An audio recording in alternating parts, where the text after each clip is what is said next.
आज हम बहुत महत्वपूर्ण मुद्दे पर बातचीत करने वाले हैं और ये मुद्दा है देश की आर्थिक सेहत से जुड़ा हुआ।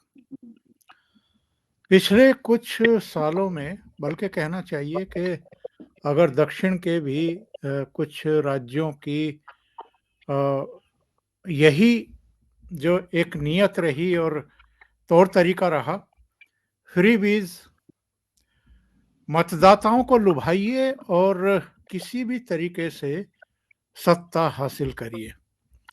अब इससे राज्य की सेहत कितनी खराब होगी, देश की सेहत कितनी खराब होगी, इससे उनका कोई ख़ास लेना-देना है नहीं।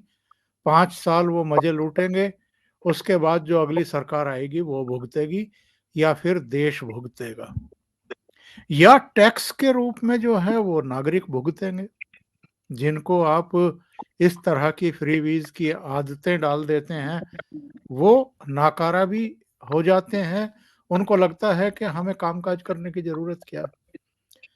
तो सब कुछ फ्री में तो मिल रहा है।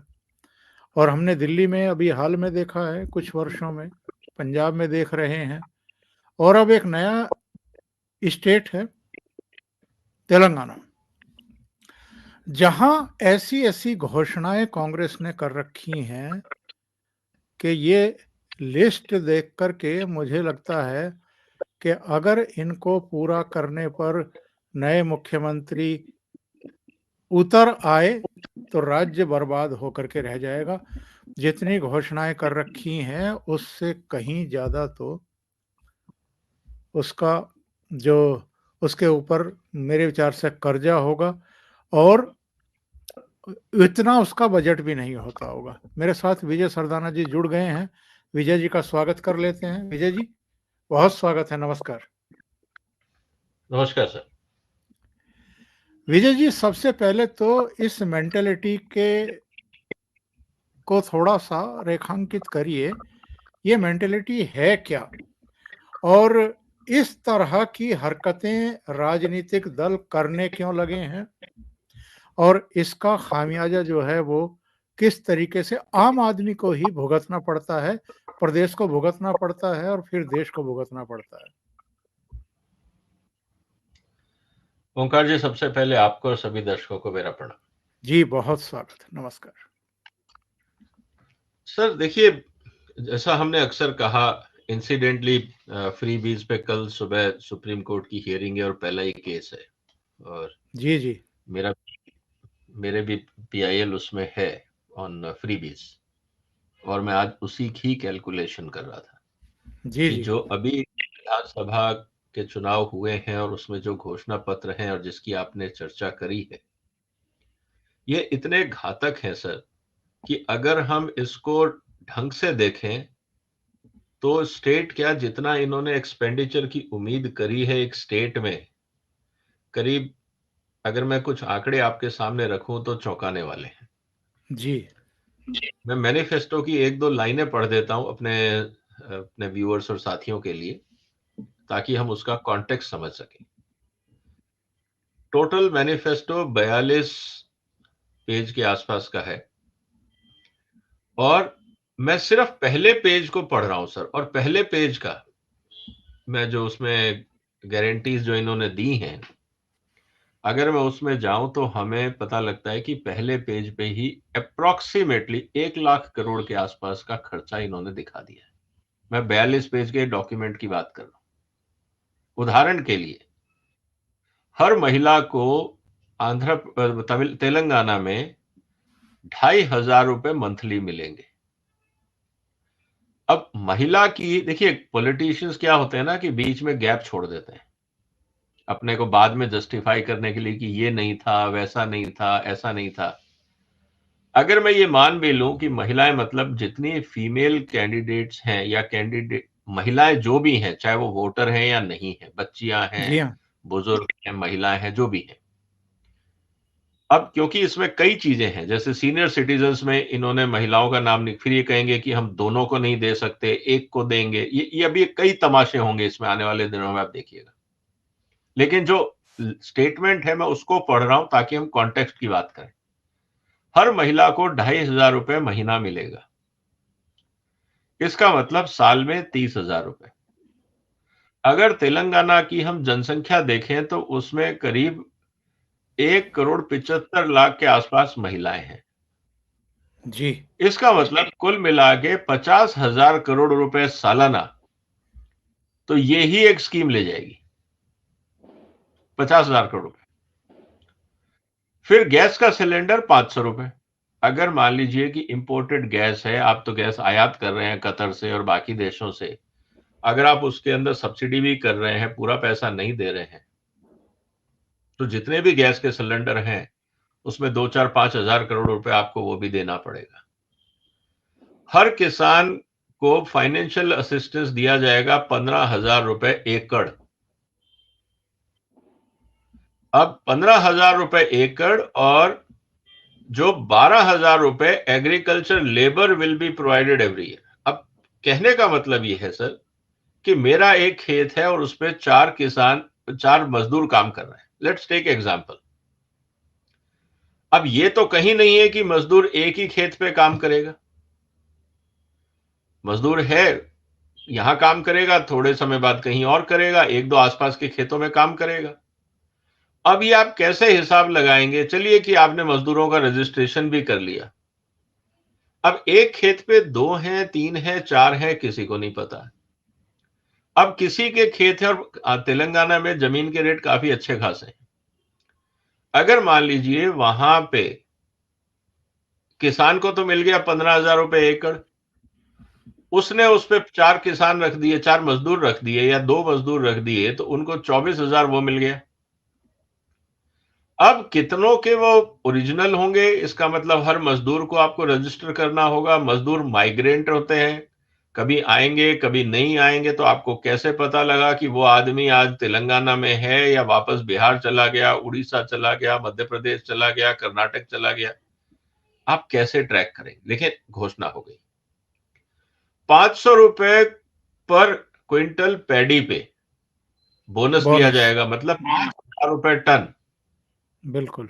आपको बोनस दिया जाएगा। एमएसपी के ऊपर 5,000। फिर ये कहेंगे जी महंगाई बढ़ गई,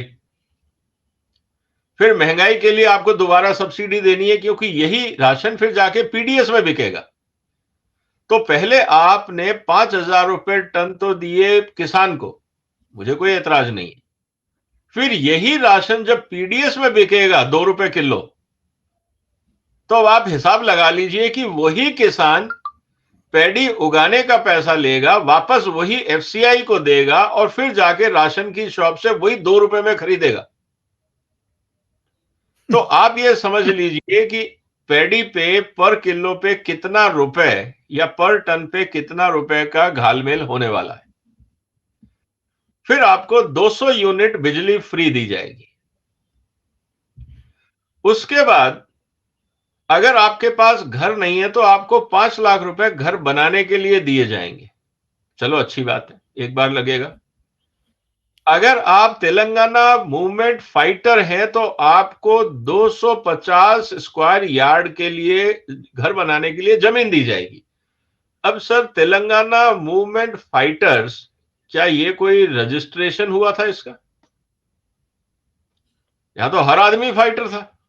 यूनिवर्सिटी के स्टूडेंट बोलेंगे जी हमने भी झंडा उठाया था, महिलाएं बोलेंगी हम भी सड़क पे आए थे, हम सब फाइटर थे। तो क्या बिल्कुल। फ्रीडम फाइटर की तरह आपके पास कोई जेल का सर्टिफिकेट होगा कि आप फ्रीडम फाइटर थे या नहीं थे? ये एक तमाशा होने वाला है। फिर फाइनेंशियल असिस्टेंस कार्ड, विद्या भरोसा कार्ड, हर स्टूडेंट को 5 लाख रुपए दिए जाएंगे।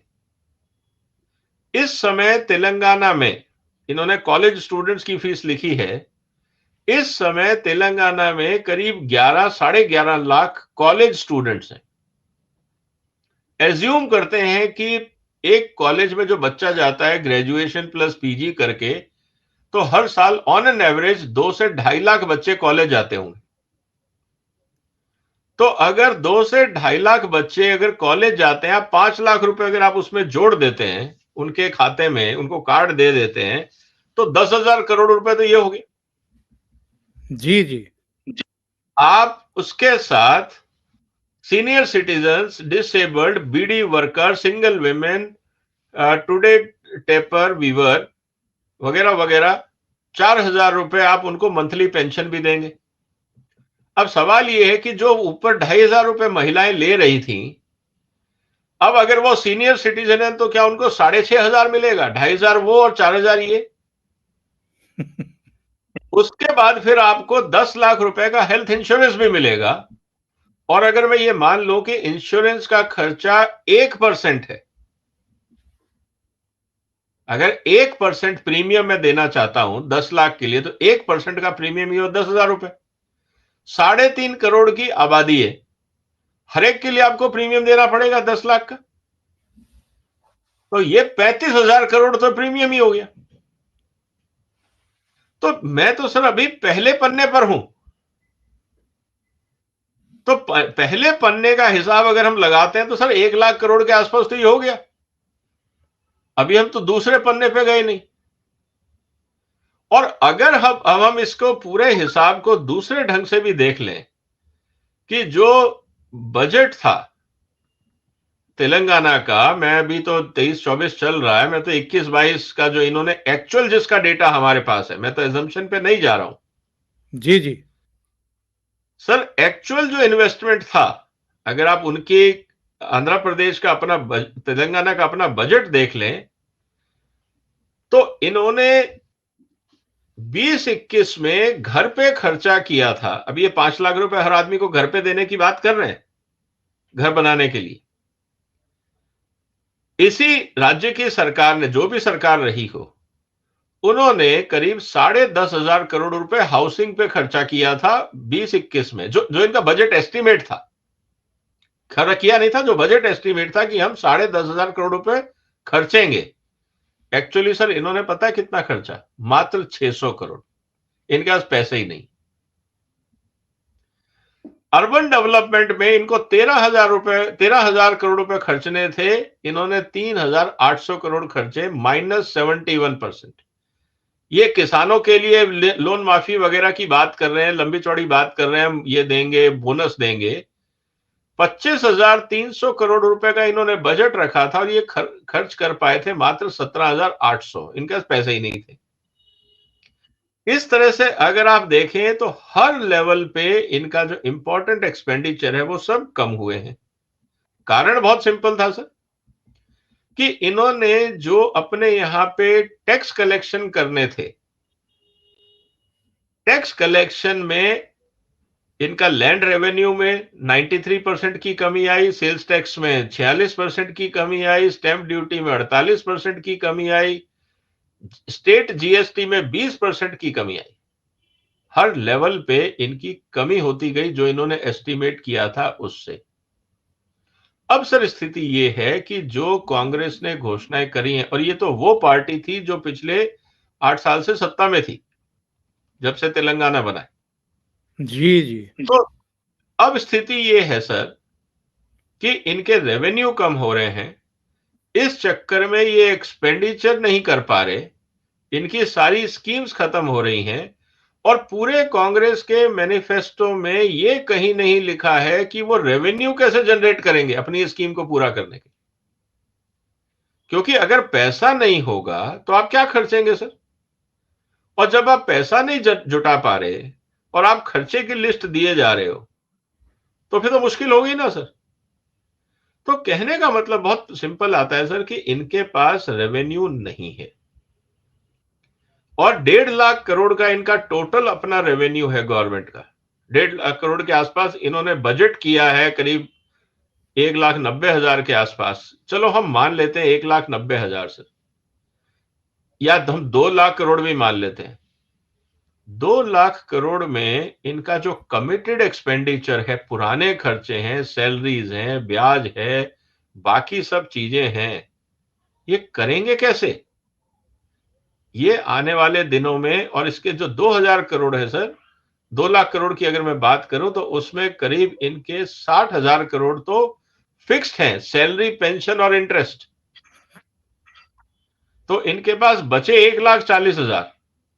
1,40,000 में इनका गुजारा नहीं हो रहा, 1 लाख रुपए का बिल और थमा दिया पहले पेज पे। अगर हम पूरा एनालिसिस करेंगे तो पता लगेगा कि ये 3-4 लाख करोड़ हो गया। अभी बहुत सारी तो चीजें हैं। 200 unit free electricity for all households, इसके वही अलावा कह रहा हूँ। 10 lakh insurance to all senior citizens. मेरे पास जो सूचना आई है, इसको आप करेक्ट करेंगे अगर मैं गलत हूँ, जो कॉस्ट है टोटल इनकी घोषणाओं की, वो 2,56,000 करोड़ की है। 2,56,000 करोड़ की। और इनका बजट बताया गया है 2,77,000 करोड़। सर, मैं तो कह रहा हूँ बजट तो आप कुछ भी बना लीजिए बजट में, लेकिन आपका रेवेन्यू कहाँ है? तो आपको बजट पूरा करने के लिए बैंकों से उधार लेना पड़ेगा।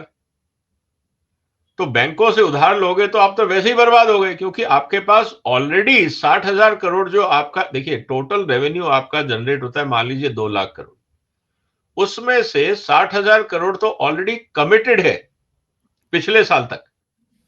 इस साल के खर्चे और जोड़ दीजिए, जो ब्याज चढ़ेगा, बाकी चीजें होंगी, तो आपके पास जो एक्चुअल इनकम है वो है 1,40,000। 1,40,000 के अंदर अगर मैं आपके आंकड़े से भी जाऊं कि 2.5 लाख या 2,60,000 के आसपास इनके घोषणा पत्र की कॉस्ट है एनुअल, तो इनको हर साल 1 लाख करोड़ रुपए मार्केट से उठाना पड़ेगा। 1 लाख करोड़ रुपए अगर ये उठाएंगे तो मान लीजिए 5 साल में 5 लाख करोड़ रुपए उठाते हैं, तो इनके ऊपर ब्याज ही, टोटल जो ब्याज है जो अभी, या जो फिक्स कॉस्ट है इनकी जो 60,000 करोड़ है, वो बढ़ के इनकी 1,25 लाख हो जाएगी। मतलब इनका जो टोटल बजट है उसका ऑलमोस्ट 60-70% तो फिक्स कॉस्ट हो गई। तो ये करेंगे क्या? वहां तो अराजकता फैल जाएगी। ना ये स्कूल चला पाएंगे, ना बिजली दे पाएंगे, ना सड़कें रिपेयर कर पाएंगे, ना बाकी काम कर पाएंगे जो एसेंशियल है। तो मुझे लगता है कि इनका एक पूरा एजेंडा था कि हम चुनाव जीत लें और उसके बाद सोचेंगे आगे क्या करना है। तो ये मुझे लगता है सर कि अब जनता को लॉलीपॉप दिखा दी, कुर्सी मिल गई, अब देखिए टाल मटोल शुरू होने वाला है। आपने जो पीआईएल दाखिल की है सुप्रीम कोर्ट में, जाहिर है उसमें केवल तेलंगाना का जिक्र तो नहीं ही होगा। बहुत सारे राज्य इस देश में अब ऐसे हैं जिनमें तमिलनाडु भी है, पश्चिम बंगाल भी है, पंजाब भी है, कई और राज्य हैं जिनके सिर पर 5-5, 6-6, 7-7 लाख करोड़ का कर्जा है। इसके पीछे की मानसिकता क्या है, और क्या ये गैर जिम्मेदाराना व्यवहार नहीं है पॉलिटिशियन का? उपाय क्या है, थोड़ा ये भी बताइएगा। सर देखिए, गैर जिम्मेदाराना व्यवहार तो उनको बहुत सिंपल पता है कि हिंदुस्तान की जनता को मूर्ख बनाया जा सकता है, और ये बहुत आसानी से बन भी जाते हैं। इसमें जिम्मेदार हम हैं। देखिए, मैं हमेशा एक ही बात बोलता हूं सर, एक आप बाजार जाते हैं, आप कुछ खरीदने गए बाजार में, एक सेल्समैन ने आपको ये कह के कि बाई वन वन फ्री और एक घटिया माल चिपका दिया, और बाद में आप घर में आके कहते हैं यार ये तो खराब था। प्रॉब्लम ये है कि जब आप खरीद रहे थे तब आप क्या देख रहे थे? आप बाजार किस लिए गए थे? आपने कंपेयर क्यों नहीं किया? आपने उससे क्यों नहीं पूछा इसकी गारंटी वारंटी क्या है, कैसे ठीक होगा, कैसे खराब होगा? आपको अगर क्वालिटी की समझ नहीं थी तो आप आसपास 4 दुकानों में ढूंढते, पूछते कि अच्छी क्वालिटी और खराब क्वालिटी में क्या फर्क होता है, जरा हमें बताइए। इसको बोलते हैं कंज्यूमर एजुकेशन और कंज्यूमर अवेयरनेस। अगर आप कुछ भी ना सीखें और फिर खराब घटिया माल इसलिए ले आए कोई सस्ते में दे रहा था, और घर में आके आप रोए परेशान हो, आप किसको दोष देंगे सर? सेल्समैन तो मूर्ख बनाने के लिए वहां बैठा ही है आपको। आप बन क्यों रहे हैं? सवाल इस बात को है। तो अगर पॉलिटिकल पार्टीज हिंदुस्तान की जनता को मूर्ख बनाने के लिए बैठी हैं, इस तरह के लॉलीपॉप अगर वो बांट रही हैं, और हम ये कह रहे हैं कि देखिए देश बैंकरप्ट हो गया, हमें दवाई नहीं मिल रही, सड़कें टूटी हुई हैं, सुविधाएं नहीं मिल रही, वगैरह वगैरह, और फिर हम बोलते सरकार काम नहीं कर रही। सरकार कहती है मेरे पास बजट नहीं है। कर्नाटक का एग्जाम्पल हमने देख लिया। तो स्थिति सर ये हो जाती है कि भाई गलती किसकी है? एज ए वोटर आप क्या सोच के वोट देने गए थे कि सब कुछ फ्री में मिल जाएगा? पहली बात। दूसरा, पार्टी बोल देगी कि हम आपको सब दे देंगे लेकिन हमें टैक्स बढ़ाना पड़ेगा। कोई मुख्यमंत्री साहब अपनी तनख्वाह से अगर पूरी तनख्वाह भी जनता में लगा दे तब भी कुछ नहीं होने वाला, या सारा मंत्रिमंडल अपनी कह दे कि हम आज के बाद तनख्वाह नहीं लेंगे, तब भी ये अपने विधानसभा के जो स्टाफ है उनका भी खर्चा पूरा नहीं कर पाएंगे जिस हिसाब से वादे किए। तो राज्य तो बहुत बड़ी चीज है। तो कुल मिला के सर इस देश में एक इररिस्पॉन्सिबल पॉलिटिक्स चल रही है, और उस इररिस्पॉन्सिबल पॉलिटिक्स के लिए जो जिम्मेदार है वो है irresponsible voter. I am sorry to say this, उसमें आप और हम सब शामिल हैं, क्योंकि हम लोग इन चीजों को देखते नहीं है। हम ये देखते हैं कि sir free free free free क्या मिल रहा है, और ये नहीं उनसे पूछते पॉलिटिशियनों से कि यार ये बहुत अच्छा आपने मैनिफेस्टो बनाया है, लेकिन ये कहीं नहीं बता रहा आपने कि ये पैसा आएगा कहां से। और इस मैनिफेस्टो में जो 2,50,000 करोड़ रुपए का जो आपने खर्चा बताया है, साथ में ये भी तो बता दो ना कि ये पैसा कहां से आएगा। हमें कोई ऐतराज नहीं। तो मेरा जो एग्जैक्ट पीआईएल है वो यही है सर, कि हर इलेक्शन मैनिफेस्टो के साथ लास्ट में आपको एक पेज लगाना पड़ेगा कि आपके इलेक्शन मैनिफेस्टो की हर स्कीम के आगे आइटम वाइज आपने कितने खर्चे का अनुमान लगाया है। 500 रुपए, 5,000 रुपए, 5 करोड़, 50 करोड़, 500 करोड़, 5,000, 5 लाख करोड़। आप जो फ्रीबीज बांटने की बात कर रहे हैं, जो भी आप कमिट कर रहे हैं, उसमें कितना खर्चा होगा, पहली बात। उसका पैसा कहां से आएगा। ये करेक्ट। दो चीज भी आप इलेक्शन मैनिफेस्टो में मैंडेटरी करिए। और जो पार्टी अपने इलेक्शन मैनिफेस्टो में प्रॉमिस कर रही है और ये चीज नहीं लिख रही है, उस पार्टी को इलेक्शन लड़ने से रोका जाए, क्योंकि वो जनता को मिसलीड कर रहा है। और जनता के पास इतना असेसमेंट आम आदमी के पास नहीं है कि वो पूरी कैलकुलेशन करे बैठ के कि कितना खर्चा कहां होगा, पहली बात। दूसरा मुद्दा यह आता है सर इस पूरे प्रोसेस में कि जब आप ये सारा आंकड़ा लिख देंगे तो जनता कम से कम कंपेयर तो करेगी कि मेरे ऊपर 2 लाख करोड़ का खर्चा आ रहा है जबकि राज्य का बजट ही नहीं है। तो इसका मतलब ये मैनिफेस्टो फर्जी है, झूठा है, ये मूर्ख बना रहे हैं। उसके बाद भी अगर जनता उस पार्टी को वोट देती है तो किसी की गलती नहीं, क्योंकि वो इन्फॉर्म्ड डिसीजन है। मैंने आपको बता दिया कि ये चीज घर ले जाते ही टूट जाएगी। जैसे आजकल आप दुकानों में जाते हैं तो बात होती है ना कि यार इस प्रोडक्ट की गारंटी क्या है, तो दुकान वाला ही बोल देता है साहब चाइनीज है, आप जब तक मेरी दुकान में है तब तक की गारंटी है, आपको मैंने हाथ में दे दिया उसके बाद मेरी कोई गारंटी नहीं।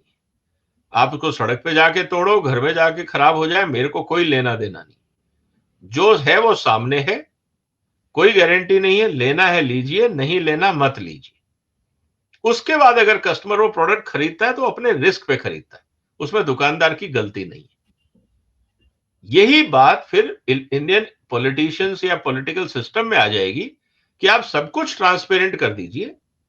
उसके बाद अगर जनता फिर उस पार्टी को वोट देती है तो फिर आप किसी को दोष नहीं दे सकते, लेकिन कम से कम जनता तक पूरी जानकारी तो पहुंचे। तो ये हमने रिक्वेस्ट की है, मैंने अपने पिटीशन में सुप्रीम कोर्ट को, कि ये एक गाइडलाइंस इशू करने के लिए इलेक्शन कमीशन को कहा जाए और ये मैंडेटरी गाइडलाइन हो, ये चॉइस नहीं होनी चाहिए। और उसका टाइमिंग फिक्स हो कि जब इलेक्शन है, जैसे आचार संहिता लागू होती है उसी समय आपको ये इलेक्शन मैनिफेस्टो जमा कराना होगा, ताकि इलेक्शन कमीशन उसको स्टडी कर ले कि ऐसा तो नहीं है कि ये फर्जी आंकड़े हैं। आपने प्रॉमिस तो कर दिया कि हम ये सब कुछ देंगे और बैलेंस शीट में लिख दिया सिर्फ 200 रुपए लगेंगे, 2 से या 2 करोड़ का खर्चा आएगा। तो ये पता भी लगे कि ये फर्जी मैनिफेस्टो नहीं है, कैलकुलेशंस बराबर हैं, और उसके लिए कोई एक एक्सपर्ट कमेटी इलेक्शन कमीशन बना सकता है और डिक्लेयर करे कि हाँ ये कैलकुलेशन सही है। अगर कैलकुलेशन सही नहीं है तो उस पार्टी को फिर कहा जाए कि भाई आप चुनाव नहीं लड़ सकते, आप जनता को मिसलीड कर रहे हो, आप झूठ बोल रहे हो और देश के साथ धोखाधड़ी कर रहे हो, तो आपको चुनाव लड़ने का अधिकार नहीं। Vijay ji, direct indirect way में हमें ये नहीं देख रहे हैं कि अब तो सारी पार्टियां ही किसी न किसी रूप में बहुत लुभावने नारे दे कर के और राज्यों के और देश के सिर पर बोझ लादने में लगी हुई हैं। केवल अब तेलंगाना में तो खैर कांग्रेस जीती है और कांग्रेस का ही हम अभी जो मैनिफेस्टो था वो पढ़ रहे थे, लेकिन हम अलग अलग राज्यों में देख रहे हैं इधर भारतीय जनता पार्टी भी उस होड़ में शामिल होती हुई दिखाई दे रही है। ये कितना घातक है, क्योंकि अब भारतीय जनता पार्टी को भी ये लगने लगा होगा कि जब सारी पॉलिटिकल पार्टियों को मतलब मतदाताओं के सामने चुग्गा डालने से ही वोट मिल रहे हैं, तो हम भी क्यों पीछे रहें। पर ये कितनी खतरनाक प्रवृत्ति है। सर खतरनाक तो है ही, क्योंकि बर्बाद तो ये देश ही होगा। पॉलिटिकल पार्टी कौन सा जेब से देती है सर? कोई कैंडिडेट ने, किसी पॉलिटिकल पार्टी ने जो भी चंदा इकट्ठा करते हैं, उनमें से कहीं आज तक 5 पैसे भी किसी इलेक्शन मैनिफेस्टो में दिए अपनी जेब से? एक बता दीजिए एग्जाम्पल। तो उनको ये पता है कि हिंदुस्तान की जनता मूर्ख है, तो बनाओ सब, चाहे वो केजरीवाल हो, कांग्रेस हो, बीजेपी हो, सबको ये बात समझ में आ रही है। जैसा मैंने आपसे कहा कि सर आज बाजार में आप जाते हैं तो दुकानों के आगे क्या लिखा होता है? बाई वन वन फ्री, हर चीज के आगे।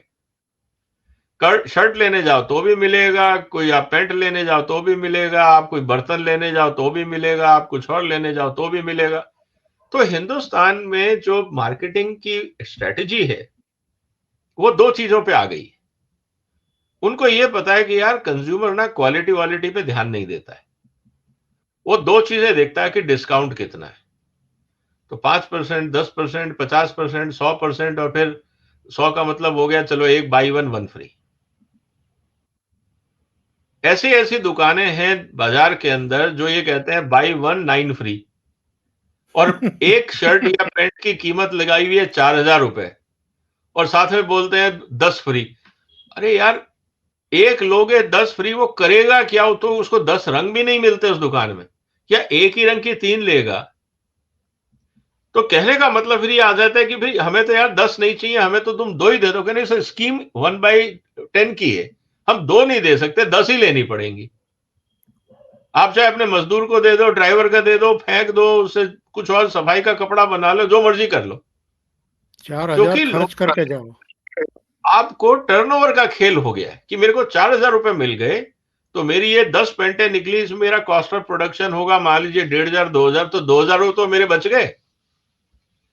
और कंज्यूमर को ये लगता है कि यार मेरे को 400 रुपए में पेंट मिल गई, 10 ले ली 4,000 में। तो ये कंज्यूमर साइकोलॉजी की खेलने की बात हो रही है धीरे धीरे। हालांकि कंज्यूमर मार्केट में लोग समझ रहे हैं इस बात को, लेकिन पॉलिटिशियनों ने ये जो हमारी एज ए कंज्यूमर वीकनेस है उसको समझा है और उसको एक्सप्लॉइट कर रहे हैं। तो मैं फिर वही कह रहा हूं सर कि देखिए वो तो सेल्समैन है। अल्टीमेटली पॉलिटिकल पार्टी क्या है? वो एक अपनी आइडियोलॉजी बेच रही है। उसके प्रवक्ता, उसके कार्यकर्ता, जैसे एक ऑर्गेनाइजेशन में सेल्समैन, एरिया मैनेजर होते हैं ना, ये सब वही है। जो कार्यकर्ता है वो फुट सोल्जर है, लोकल सेल्समैन है कि आपको इस पार्टी को वोट देना है, उसको देना है। जो एमएलए है वो एरिया मैनेजर है, जो एमपी है वो रीजनल मैनेजर है, फिर जो पार्टी का सीएम है वो उसका स्टेट हेड है।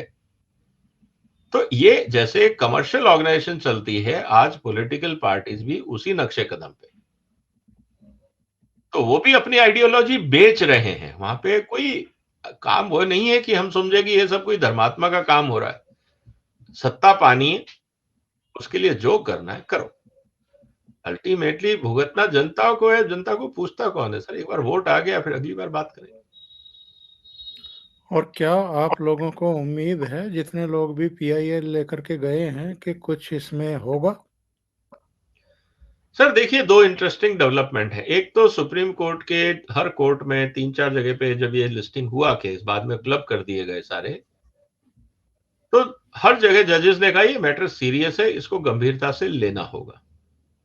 उन्होंने इलेक्शन कमीशन को, भारत सरकार को नोटिस दिए कि आप अपने अपने विचार रखिए। दो जगह पे मेरी थोड़ी सी असहमति है इस पूरे प्रोसेस में। पहला, उन्होंने उन्हीं सीनियर एडवोकेट्स को कहा कि आप बताइए जो इस पूरे खराब सिस्टम के बेनिफिशियरी हैं। उदाहरण के लिए कपिल सिब्बल साहब, ये जी खुद जी। पॉलिटिशियन, ये क्यों कहेंगे कि इस पूरे खराब सिस्टम को कंट्रोल किया जाए? तो पहली बात तो मेरा जो रिक्वेस्ट है कोर्ट से कि आप कोई भी ऐसे एडवोकेट को इन्वॉल्व ना करें जो किसी भी पॉलिटिकल पार्टी से संबंधित हो। हाँ, आप उनको पॉलिटिकल पार्टी के रिप्रेजेंटेटिव के रूप में आप उनको सुनिए, अच्छी बात है। लेकिन आप उनसे कहें कि let them advise as a amicus curiae, कि आप हमें कोर्ट को मार्गदर्शन दें। तो सर, आपने एक वेस्टेड इंटरेस्ट को मार्गदर्शन के लिए चुना है, वो कभी ईमानदारी से आपको सही रास्ता नहीं दिखाएगा, क्योंकि उसका सही। स्वार्थ है, पहली बात। दूसरा इश्यू आ रहा है डेफिनेशन को लेके कि फ्रीबीज हम किसको कहें।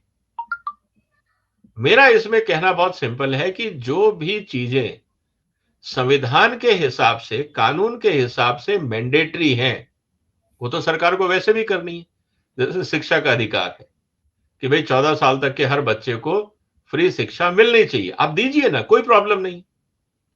हिंदुस्तान में जो गरीब आदमी है उसको इलाज का खर्चा मिलना चाहिए, जरूर दीजिए, कोई दिक्कत नहीं है। आप उसके लिए इंश्योरेंस पॉलिसी लाइए, हमें कोई एतराज नहीं। गरीब आदमी भूख से ना मरे, उसके लिए आपको फूड सिक्योरिटी के लिए 1 रुपए 2 रुपए का जो चावल अनाज देना, आप दीजिए, कोई एतराज नहीं है, किसी को एतराज नहीं। लेकिन मेरे घर में गाड़ी खड़ी है और आप कहते हो मैं आपको बस का टिकट फ्री दूंगा, ये कौन सी स्कीम हुई सर? मैं घर में 4 एसी चला रहा हूं और मुझे कहा जा रहा है कि हम आपको सिलेंडर 500 रुपए में देंगे, ये कौन सा मतलब कि आपकी वेलफेयर स्कीम है? कहने का मतलब ये है कि डेफिनेशन बहुत क्लियरली डिफाइन हो सकती है।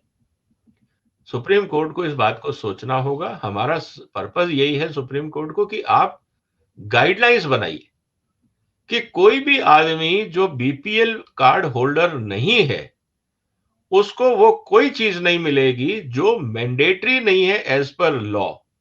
मान लीजिए कि 14 साल तक के बच्चे की मैंडेटरी पढ़ाई होगी और वो फ्री होगी, इनरेस्पेक्टिव वो गरीब है अमीर है जो भी है, आप करिए ना। अगर उसके पिताजी उसको जेब से खर्चा करके इंग्लैंड भेजना चाहते हैं पढ़ने के लिए, वो चॉइस है। लेकिन अगर वो कहता है मेरे को फ्री स्कूल में पढ़ना है, तो वो चॉइस भी होनी चाहिए, मनाही नहीं होनी चाहिए, क्योंकि वो कॉन्स्टिट्यूशनल रिस्पॉन्सिबिलिटी हो गई। लेकिन अब जिसके बच्चे विदेश में पढ़ रहे हो, उसको आप हिंदू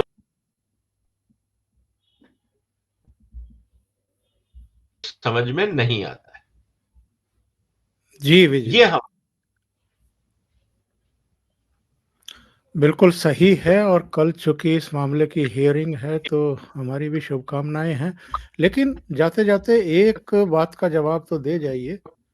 ये पहले फ्री बीज के दम पर दिल्ली जीतने वाले, फिर पंजाब जीतने वाले, और बहुत सारे घोटाले घपले करने वाले, उनके बारे में तो थोड़ी जानकारी दीजिए, क्या हो रहा है? हमारे बहुत सारे दर्शक जो हैं वो आजकल उत्सुक हैं कि अब तो चुनाव की पूरी प्रक्रिया भी वाइंड अप हो गई है, अब तो सरकारें बन रही हैं उन राज्यों में, अब सर जी का क्या होगा? सर, सर का वही होगा। अब उनको सरकारी निमंत्रण का इंतजार है, क्योंकि प्रधानमंत्री जी ने अपने भाषण में बीजेपी के हेडक्वार्टर से तो एक ही बात कही थी कि नो टॉलरेंस फॉर करप्शन। तो अब उम्मीद ये है कि अब कार्रवाइयां आगे शुरू होंगी। और सर जी की तरफ से भी कोई स्टेटमेंट नहीं आया है, एक भी ट्वीट नहीं आया है कि भाई जो जीते हैं उनको धन्यवाद कर दें। अब तो एकदम खामोशी और सन्नाटा है, कुछ हो भी नहीं रहा है। तो मुझे लगता है कि उन्होंने भी इस बात को समझ लिया है कि अब ज्यादा दिन नहीं है, वो अपनी हिसाब किताब में लगे होंगे कि जो भी उन्होंने अभी तक कहीं से माल कमाया है, वो 3 करोड़ की घड़ी कहाँ रखनी है, जो बाकी प्रॉपर्टीज बनाई होंगी या सोना खरीदा होगा, जो भी किया होगा। अब ये तो इन्वेस्टिगेशन का मैटर है, वो धीरे धीरे परतें खुलेंगी। लेकिन सवाल इस बात का है कि अब तो वो उस तैयारी में लग गए होंगे कि जब उनको पता है कि यार ये चिट्ठी किसी भी दिन आ सकती है, तो इनफैक्ट आजकल तो वो ओवर टाइम कर रहे हो। उनके पास तो अब टाइम कम बचा है, तो जितने पुराने बचे हुए काम है वो सब निपटाने। तो अब शीश महल में यानी रहना है, कहाँ जाना है, कैसे जाना है। यानी शीश महल जी। में इस बार के जाड़े जो हैं उनके नहीं कटेंगे, ये ऐसा तो लग रहा है।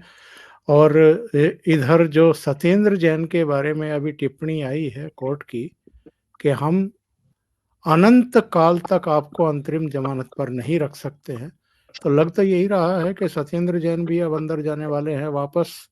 मनीष सिसोदिया हैं ही, संजय सिंह हैं ही, और अब सर जी भी वहीं पहुंचने वाले हैं। और इनकी पार्टी ने तो ये ऐलान कर दिया है विजय जी के वो इस्तीफा नहीं देंगे, वो तो तिहाड़ से ही सरकार चलाएंगे।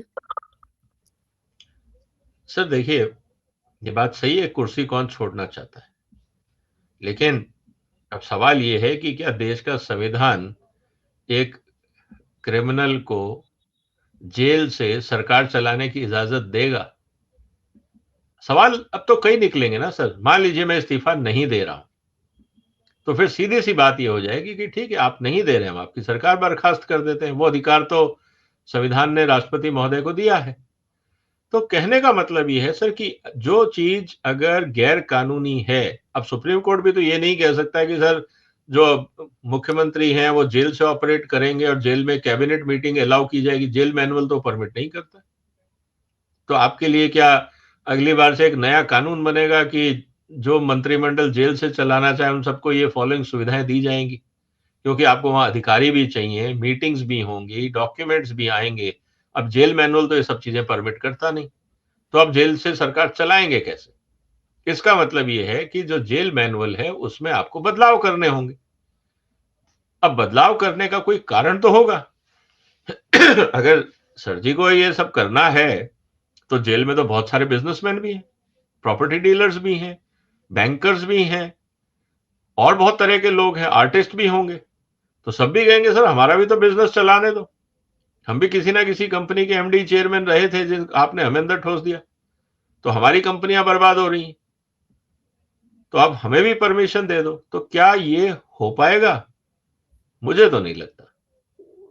तो कहने का मतलब ये है कि आप जनता के चुने हुए प्रतिनिधि हैं, वो तब तक है जब तक आप क्राइम नहीं करते। लेकिन अगर आपने कानून की दृष्टि में क्राइम किया है तो फिर आपको जनता ने क्राइम करने के लिए नहीं चुना था, आपको ईमानदारी से काम करने के लिए चुना था। तो जब आपने अपना ईमानदारी का चोला उठा के फेंक दिया, आप बेईमानी पे उतर गए, तो फिर वो प्रिविलेजेस भी खत्म हो गए कानून के हिसाब से। और जहां अब आपको सरकार के कानून के हिसाब से जिस जेल में जाना है, अब वहां के कानून लगेंगे। अब तो कानून बदल गए ना सर। जब जी। आपको विधानसभा में प्रधानमंत्री को गाली देने के लिए एक छूट थी, प्रिविलेज था, आपने चौथे पास राजा की कहानियां बहुत सुनाई विधानसभा में खड़े होके, प्रधानमंत्री को खूब कोसा, लेकिन वो आपको इसलिए पता था कि जब मैं जो भी मैं विधानसभा में बोलूंगा मेरे खिलाफ मानहानि का मुकदमा नहीं होगा। लेकिन आप बाहर निकल के आपकी हिम्मत नहीं होती थी वो बोलने की। तो आपको पता है जगह की खासियत, आपको उस जगह का सम्मान करना होता है। जब आप जेल में हैं तो क्या वहां विधानसभा चलाएंगे? क्या हाँ वहां मीटिंग्स बुलाएंगे? क्या वहां पे सरकारी कागज पहुंचाए जाएंगे? आपको कौन ब्रीफ करेगा कि ये कागज है या नहीं है? क्या जेल मैनुअल इसी की इजाजत देता है? ऐसा तो कहीं नहीं है। मैंने तो पूरा दिल्ली का तिहाड़ का जेल मैनुअल पढ़ा है, कोई परमिशन नहीं है। मैंने बकायदा, क्योंकि जब मनीष सिसोदिया संजय सिंह जेल गए थे मैंने पूरा मैनुअल पढ़ा कि इनको क्या सुविधाएं हैं, कुछ भी नहीं है। तो ये कुल मिला के बात है कि इनको सिर्फ एक चीज की सुविधा जो दी गई है जेल मैनुअल में कि अगर कोई वीवीआईपी या सेंसिटिव मंत्री या कोई इस तरह का व्यक्ति आता है जिसकी जान को खतरा है बाकी इनमेट से, उसका सुरक्षा का प्रावधान, उसको आइसोलेशन में रखना ताकि उसके ऊपर किसी तरह का हमला या खतरा ना हो, इसका ध्यान जेल जेल प्रशासन रखेगा। लेकिन कोई स्पेशल कंसिडरेशन नहीं। अगर ऐसा होता तो सर फिर मनीष सिसोदिया भी तो डिप्टी सीएम थे, वो भी वहीं से चला सकते थे। उनसे इस्तीफा क्यों लिया गया? जब तक सत्येंद्र जैन जेल में थे और केजरीवाल मुख्यमंत्री थे, जब तक केजरीवाल मुख्यमंत्री थे, मनीष सिसोदिया मुख्यमंत्री थे, जब वो जेल गए तो क्या केजरीवाल साहब ने मनीष सिसोदिया को फाइलें भेजी थी? क्या उनके साथ मीटिंगें की थी? क्यों नहीं की? तो कहने का मतलब ये है कि ये सब एक, जिसे कहते हैं ना कि मीडिया के ऊपर एक हवाबाजी हो रही है। जनता जो नहीं समझती उसको मूर्ख बनाने का प्रयास है, एज ऑलवेज। और मुझे नहीं लगता कि कहीं किसी भी रूप में ना कोर्ट इजाजत देगा, ना कानून इजाजत देता है, ना जेल मैनुअल इजाजत देता है। बहुत बहुत धन्यवाद विजय जी, इतना समय निकालने के लिए ओशियन नेटवर्क के लिए और कई मुद्दों पर बहुत महत्वपूर्ण चर्चा करने के लिए। Thank you so much. नमस्कार। नमस्कार। वंदे मातरम। वंदे मातरम।